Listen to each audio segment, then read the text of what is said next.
Japan और India की दोस्ती आप तो जानते ही होंगे और ये दोनों एक अच्छे देश भी है। लेकिन चलिए जानते हैं ये दोनों कंट्री में क्या डिफरेंस है। इस वीडियो में मैं आपको यही बताने वाला हूँ। तो चलिए शुरू करते हैं। फैक्ट नंबर 1, इंडिया में जब हमें किसी बाहर बाथरूम लगता है तो हम ऐसी टॉयलेट का यूज करते हैं। लेकिन जापान में ऐसा नहीं है।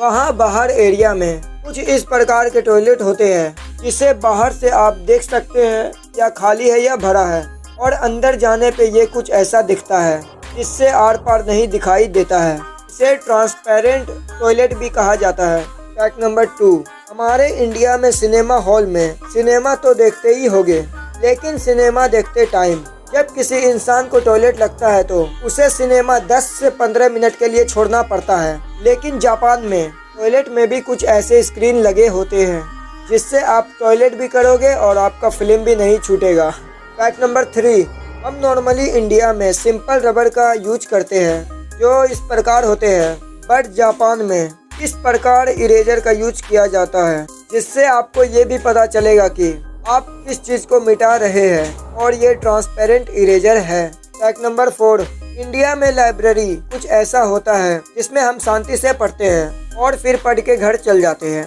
लेकिन जापान में हम लाइब्रेरी में पढ़ते तो हैं, लेकिन उसके साथ साथ उसी लाइब्रेरी में सो भी सकते हैं, क्योंकि वहाँ लाइब्रेरी में ऐसे सोने के लिए कक्ष बने होते हैं और आप सो के भी पढ़ सकते हैं। फैक्ट नंबर 5, हमारे इंडिया में बहुत से प्रकार की कार है, लेकिन सबसे ज्यादा फेमस कार मारुति सुजुकी की है, पर जापान की सबसे फेमस कार टोयोटा है, और इसी कंपनी की इंडिया में फॉर्च्यूनर और इनोवा आते हैं जो कि बहुत बड़े कार है। फैक्ट नंबर 6, इंडिया में सब्जियों का राजा आलू है, जो कि इंडिया में 20 से 30 रुपए पर केजी मिलता है, लेकिन जापान में यही आलू 100 से 200 रुपए पर केजी मिलता है। फैक्ट नंबर 7, इंडिया में शादी तो कॉमन है और इंडिया में जितने मेहमान बुलाए जाते हैं उससे भी ज्यादा आते हैं, लेकिन जापान में लोग इतने बिजी हैं जिससे वे शादी भी अटेंड नहीं कर सकते, और वहाँ के शादी में मेहमान भी पैसे देकर बुलाए जाते हैं, और वो भी डुप्लीकेट मेहमान। फैक्ट नंबर 8, हमारे यहाँ शमशान और कब्र नॉर्मल होता है,